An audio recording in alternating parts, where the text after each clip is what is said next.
Good morning students. कार्य तथा ऊर्जा के चैप्टर में आज हम लोग उसके आगे के टॉपिक डिस्कस करेंगे, जिसमें पहला टॉपिक है गतिज ऊर्जा तथा संवेग में संबंध। गतिज ऊर्जा किसी वस्तु की गति के कारण उत्पन्न हुई ऊर्जा को हम गतिज ऊर्जा कहते हैं। इसको आप लोग पढ़ चुके हैं और इसका मान 12 mv² के बराबर होता है। और संवेग भी हम लोग पढ़ चुके हैं। तो संवेग और गतिज ऊर्जा में संबंध क्या होगा, यहाँ पे आइए देखते हैं। माना m द्रव्यमान का एक पिंड सरल रेखा में v वेग से गतिमान है, तो पिंड का संवेग p बराबर mv या v बराबर p/m हम लिख सकते हैं। एवं गतिज ऊर्जा k बराबर 12 mv² होती है। तो यहाँ पे देखिए v की जगह पे हम p/m रख के स्क्वायर करेंगे, तो k बराबर हो जाएगा 12 m p/m²।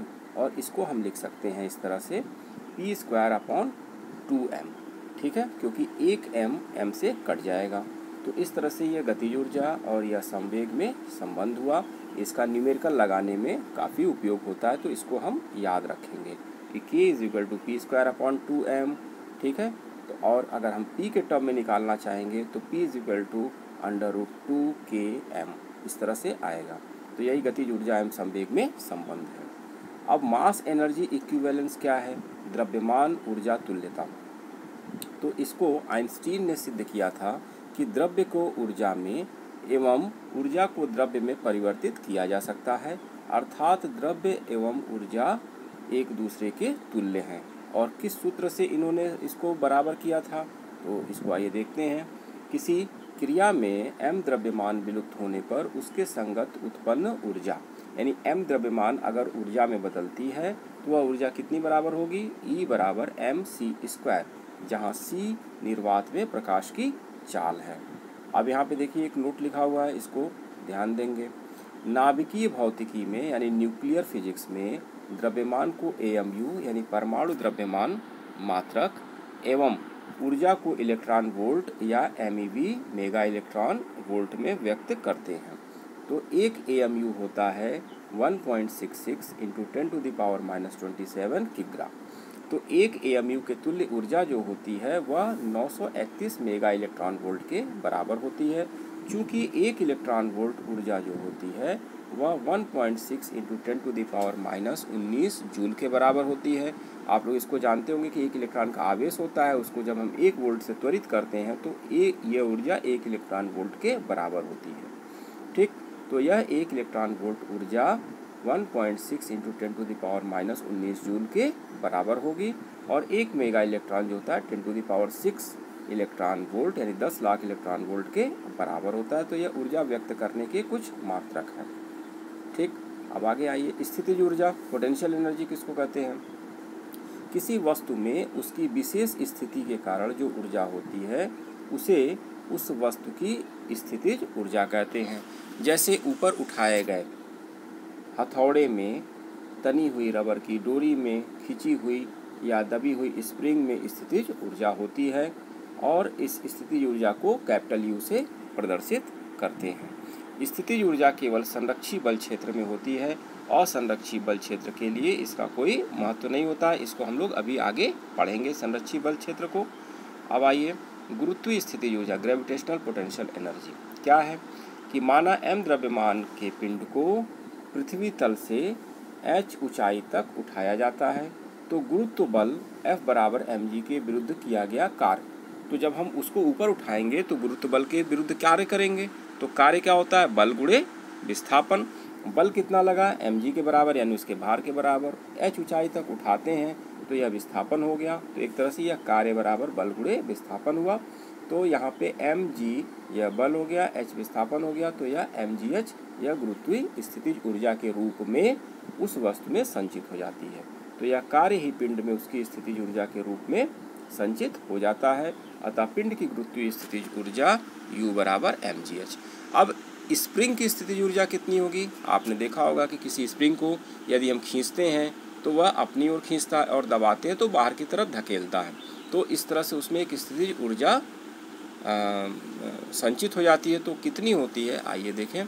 तो किसी स्प्रिंग को खींचे अथवा संपीड़ित किए जाने पर स्प्रिंग की प्रत्यास्थता के विरुद्ध कार्य स्प्रिंग में ऊर्जा के रूप में संचित हो जाता है, जिसे स्प्रिंग की प्रत्यास्थ स्थितिज ऊर्जा कहते हैं।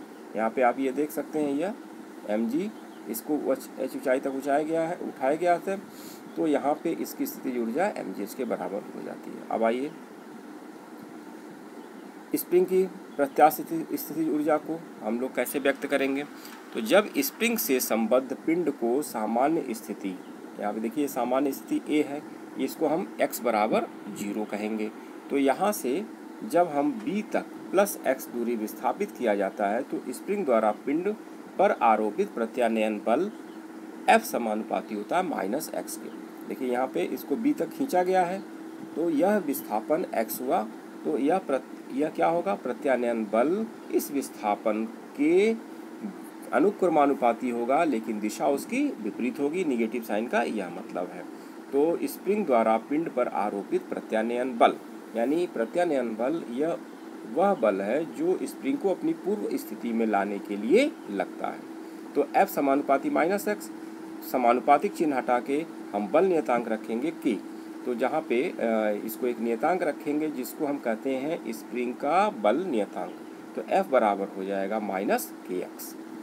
अब पिंड को प्लस x दिशा में बिना त्वरण विस्थापित करने के लिए आवश्यक बल, यानी F डैश जो बाह्य बल है वह माइनस F के बराबर होगा। जैसे हम अगर बाहर की तरफ स्प्रिंग को खींचते हैं तो स्प्रिंग भी अपनी तरफ अंदर की तरफ खींचेगी, वह प्रत्यानयन बल है। तो जो बाह्य बल होगा वह प्रत्यानयन बल F के बराबर एवं विपरीत होगा, इसलिए यहाँ पे F dash is equal to minus F लिखा गया है। अब F का मान यहाँ से हम माइनस kx रखेंगे, तो माइनस माइनस मिला के यह प्लस हो गया, तो F dash equal to kx। यहाँ पे देखिए यह x इस दिशा में गया, जब हम इसको छोड़ते हैं तो यह अंदर की तरफ जाता है, या हम इसको दबाते हैं तो जब हम इसको प्रेस करेंगे तो प्रत्यानयन बल बाहर की तरफ लगेगा, जब खींचेंगे बाहर की तरफ तो F अंदर की तरफ लगेगा। ठीक, यह चित्र आप लोगों को समझ में आ गया होगा। तो पिंड को सूक्ष्म दूरी dx विस्थापित करने में किया गया कार्य dw क्या होगा, F डैश dx के बराबर होगा। यानी अगर हम सूक्ष्म दूरी dx विस्थापित करें तो कार्य क्या होगा, बल गुणे विस्थापन यानी F डैश dx। तो F डैश का मान रखेंगे kx dx। अब पिंड को x बराबर 0 से x बराबर x तक विस्थापित करने में कुल कार्य के लिए हम क्या करेंगे, इसको इंटीग्रेट करेंगे। तो यह हो जाएगा w is equal to integration 0 to x kx dx। अब यहाँ पे k बाहर हो जाएगा, x जब हम इंटीग्रेट करेंगे तो यह आ जाएगा x स्क्वायर बाई 2। यह सूत्र आप लोगों को लिखाया गया था, x to the power n dx, यह हो जाएगा x to the power n plus 1 upon n plus 1। तो यहाँ पे n का मान 1 है, तो x पावर हो जाएगा n प्लस 1 यानी 2 अपॉन n प्लस 1 की जगह पे हो जाएगा 2।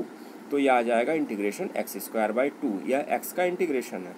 तो k x square upon 2 0 to x। तो पहले अपर लिमिट रखते हैं माइनस लोअर लिमिट रखेंगे, तो अपर लिमिट रखेंगे x, तो यहाँ पे हो जाएगा x स्क्वायर बाई 2, माइनस 0 रखेंगे तो 0 हो जाएगा, यानी हमको कुल मिलेगा x स्क्वायर बाई 2। और बाहर k है तो जब गुणा करेंगे तो k x स्क्वायर बाई 2 या हाफ k x स्क्वायर मिलेगा। यह स्प्रिंग की यह इस विस्थापन करने में किया गया कुल कार्य है, और यही कार्य स्प्रिंग के स्थितिज ऊर्जा के रूप में संचित हो जाता है। तो यह कार्य ही स्प्रिंग में स्थितिज ऊर्जा के रूप में संचित हो जाएगा और इसका मान होगा हाफ kx स्क्वायर। अतः स्प्रिंग की प्रत्यास्थ स्थितिज ऊर्जा हाफ kx स्क्वायर के बराबर होगी।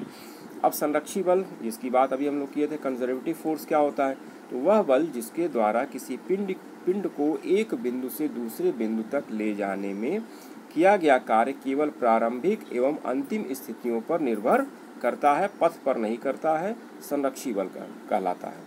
यानी हम किसी भी पथ से ले जाएं तो केवल उसकी अंतिम स्थिति और प्रारंभिक स्थिति पर कार्य डिपेंड करता है, उसके पथ पर नहीं करता है। जैसे देखिए यहाँ पे बिंदु A है, A से B तक किसी पिंड को ले जाया गया। यहाँ पे 3 रास्ते दिखाई दे रहे हैं, A C से B ले गया, फिर A से D से B तक गया, A से E तक E के रास्ते B तक गया। यानी ACB एक पथ हुआ, ADB एक पथ हुआ और AEB एक पथ हुआ। तो तीनों रास्ते से अगर हम ले जाते हैं तो किया गया कार्य अगर बराबर होता है तो उसको हम कहते हैं कि यह संरक्षी बल के अंतर्गत कार्य हुआ है। तो WAB यह हो जाएगा, देखिए FDS कार्य हुआ, ACB यहाँ पे नीचे लिखा हुआ है, इसका मतलब कि पथ ACB के द्वारा गया है। दूसरा बराबर होगा FDS ADB के रास्ते गया है, और तीसरा AEB यानी तीसरा पथ इसमें एक्वायर किया गया है जो FDS के बराबर होगा, यानी कि तीनों बल और ये विस्थापन का गुणा ये बराबर होगा। इसका मतलब कि यह जो कार्य WAB है इन तीनों पथ डिपेंड नहीं करता है। किस पे डिपेंड करता है? अंतिम और प्रारंभिक स्थिति पर। तो बल F संरक्षी बल है, यानी यह जो बल कार्य कर रहा है उसको हम कहेंगे कि यह संरक्षी बल है। इसके कुछ उदाहरण हैं, गुरुत्वीय बल, चुंबकीय बल, स्थिर वैद्युत बल आदि संरक्षी बल हैं। और संरक्षी बल के प्रभाव में किसी पिंड बंद पथ के अनुदिश गति कराने पर संपूर्ण चक्र में किया गया कार्य शून्य होता है। शून्य होने का मतलब कि अगर WAB अगर यहाँ पे प्लस है तो WBA माइनस होगा, दोनों को जोड़ेंगे तो यह हमको शून्य मिलेगा। यह उसी की बात हो रही है, यानी संपूर्ण चक्र में किया गया कार्य शून्य होता है। असंरक्षी बल या नॉन कंजर्वेटिव फोर्स क्या होता है? वे बल जिनके द्वारा पिंड को एक स्थान से दूसरे स्थान तक ले जाने में कृत कार्य प्रारंभिक एवं अंतिम स्थितियों के साथ उनको मिलाने वाले पथ पर भी निर्भर करता है, असंरक्षी बल कहलाता है। यानी पथ पर जब निर्भर करने लगेगा तो जो बल इसमें उपयोग होगा उसको हम असंरक्षी बल कहेंगे। इसमें घर्षण बल, श्यान बल आदि असंरक्षी बल हैं, इसको याद रखिएगा। यहाँ पे देखिए नोट में क्या लिखा गया है कि असंरक्षी बल के प्रभाव में किसी पिंड को बंद पथ के अनुदिश गति कराने में संपूर्ण चक्र में किया गया कार्य शून्य नहीं होता है। जैसे उसमें शून्य हो रहा था तो इसमें शून्य नहीं होता है। अब ऊर्जा संरक्षण का नियम या आप लोग पहले भी पढ़े होंगे कि इस नियम के अनुसार ऊर्जा न तो उत्पन्न की जा सकती है न ही नष्ट की जा सकती है, केवल इसका रूपांतरण किया जा सकता है, अर्थात ब्रह्मांड की समस्त ऊर्जा संरक्षित होती है।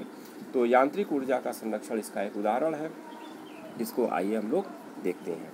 तो यांत्रिक ऊर्जा के संरक्षण में कंजर्वेशन ऑफ मैकेनिकल एनर्जी। तो माना m द्रव्यमान का कोई पिंड पृथ्वी तल से h ऊंचाई पर बिंदु A पर विरामावस्था में है। पिंड मुक्त रूप से गुरुत्व के अंतर्गत गिरने के लिए छोड़ दिया जाता है। आइए यहाँ पे देखिए चित्र है, यह पिंड है, बिंदु A पर है और इसको मुक्त रूप से गिरने के लिए छोड़ दिया जाता है। यह B बिंदु से होते हुए C तक पहुँचता है। तो इसकी कुल ऊर्जा यानी यांत्रिक ऊर्जा संरक्षित रहती है। कैसे? आइए देखते हैं। यहाँ पे जब यह स्वतंत्र रूप से छोड़ा जाएगा तो इसका प्रारंभिक वेग शून्य होगा। x दूरी गिरने के बाद इसका वेग VB हो गया और यहाँ पे पहुँचने पर C पर अंतिम वेग हम निकालेंगे। कुल ऊंचाई h हो गई, तो x जब कवर कर लिया या तो B से C तक की ऊंचाई h माइनस x है। इस चित्र को आप भलीभांति समझ लेंगे। फिर से एक बार देख लीजिए कि यहाँ पे A पर यह स्थिति है, प्रारंभिक स्थिति, यहाँ पे इसका प्रारंभिक वेग शून्य है। यहाँ से इसको छोड़ा गया तो x ऊंचाई गिरने पर इसका वेग VB हो गया और यह जो बची हुई ऊंचाई h माइनस x है वह इस वेग से यह इसके लिए यह प्रारंभिक वेग हो जाएगा। कुल ऊंचाई h है और C यह तीसरी स्थिति या अंतिम स्थिति है। अब आइए तीनों स्थितियों पर हम कुल ऊर्जा ज्ञात करेंगे। तो बिंदु A पर पिंड का वेग VA 0 है, तो गतिज ऊर्जा K बराबर हाफ mv² तो यहाँ पे 0 हो जाएगा, यानी गतिज ऊर्जा यहाँ पे शून्य हो गई। स्थितिज ऊर्जा का मान mgh के बराबर होगा क्योंकि यह h ऊंचाई है पृथ्वी तल से। तो बिंदु A पर पिंड की कुल यांत्रिक ऊर्जा क्या हो जाएगी? K प्लस U हो जाएगी, यानी गतिज ऊर्जा प्लस स्थितिज ऊर्जा यानी 0 प्लस mgh, यह हो जाएगा EA पर mgh। यह हो गया समीकरण नंबर 1। अब A से x दूरी नीचे बिंदु B पर पिंड का वेग VB हो तो गति के तृतीय समीकरण से, अब यहाँ पे देखिए गति के तृतीय समीकरण से हम इस पे वेग निकालेंगे। VB² बराबर हो जाएगा U² प्लस 2gh से यहाँ पे U 0 हो गया और 2gx हो गया क्योंकि यह x ऊंचाई तक गिर गया है। अब इस समीकरण को, इस VB² को हम गतिज ऊर्जा निकालने के लिए प्रयोग करेंगे। तो B पर गतिज ऊर्जा क्या होगी? K बराबर हाफ m VB²। तो VB² का मान 2gx यहाँ से रख देंगे, तो हाफ m 2gx में देखिए 2 से 2 कट गया, बचा mgx। ठीक। B पर स्थितिज ऊर्जा mgh माइनस x होगी। क्यों mgh माइनस x होगी? x नहीं होगी क्योंकि हम इसका पृथ्वी तल से इसकी ऊंचाई लेंगे तो इसकी ऊंचाई h माइनस x है। अब स्थितिज ऊर्जा मिल गई mgh माइनस x। कुल ऊर्जा B पर निकालने के लिए दोनों को जोड़ देंगे, यानी K प्लस U यह कुल ऊर्जा हो गई। अब यहाँ पे mgx plus mgh minus x, जब हम इस ब्रैकेट को खोलेंगे तो mgh माइनस mgx होगा, माइनस mgx और प्लस mgx कट जाएगा, हमें मिलेगा प्लस mgh या mgh। तो B पर कुल ऊर्जा हो गई mgh। एक पर भी mgh आई थी, दो पर भी आ गई। अब तीसरी पर देखते हैं। यदि A से h दूरी नीचे पृथ्वी के समीप C पर पिंड द्वारा प्राप्त वेग vc हो तो vc स्क्वायर बराबर 2gh, क्योंकि अब ये पूरी ऊंचाई कवर कर लिया, पूरी ऊंचाई h गिर चुका है, तो पृथ्वी से टकराने के ठीक पहले इसका वेग क्या हो जाएगा, vc स्क्वायर बराबर 0 प्लस 2gh। उसी समीकरण, गति के तृतीय समीकरण से इसको निकाला गया है। तो C पर गतिज ऊर्जा के बराबर क्या हो जाएगा, हाफ m vc स्क्वायर बराबर हाफ m इंटू 2gh। 2 से यहाँ पे 2 देखिए फिर कटेगा, मिला हमको mgh। तो C पर स्थितिज ऊर्जा U बराबर 0, क्योंकि h लगभग शून्य हो गया तो स्थितिज ऊर्जा वहाँ पे 0 हो गई। तो संपूर्ण ऊर्जा के लिए हम क्या करेंगे, K प्लस U यानी गतिज ऊर्जा प्लस स्थितिज ऊर्जा को जोड़ेंगे तो यह मिल जाएगा mgh, यह तृतीय समीकरण हो गया। तो समीकरण 1, 2 और 3 से स्पष्ट है। 3 आप देख लिए, 2 यहाँ पे है और समीकरण नंबर 1 यहाँ पे है। तो इन तीनों समीकरण से हम देखते हैं कि पथ के प्रत्येक बिंदु पर पिंड की कुल यांत्रिक ऊर्जा mgh नियत है, और यह नियत ऊर्जा यह बताती है कि यांत्रिक ऊर्जा इसके पथ में संरक्षित रहती है, जबकि गतिज ऊर्जा एवं स्थितिज ऊर्जा का अलग अलग मान चित्र की भांति परिवर्तित होता रहता है। यानी कि ऊपर गतिज ऊर्जा 0 है, स्थितिज ऊर्जा मैक्सिमम है। जैसे जैसे यह पिंड नीचे की तरफ आता है, यानी यहाँ पे देखिए h ऊंचाई है, बढ़ रही है, तो mgh ऐसे यह देखिए घटता जा रहा है और गतिज ऊर्जा बढ़ती जा रही है। तो इस तरह से कुल ऊर्जा यह दिखा रहा है कि कुल ऊर्जा नियत रहती है। तो इस ग्राफ के द्वारा भी हम समझ सकते हैं। तो इस पथ के प्रत्येक बिंदु पर कुल ऊर्जा का मान नियत होता है, और इस प्रकार हम सिद्ध करते हैं कि यांत्रिक ऊर्जा संरक्षित रहती है। तो इसको आप अपनी कॉपी में नोट कर लेंगे और इस पे आधारित कुछ प्रश्न करने का प्रयास करेंगे। तो आज के लिए बस इतना ही। धन्यवाद।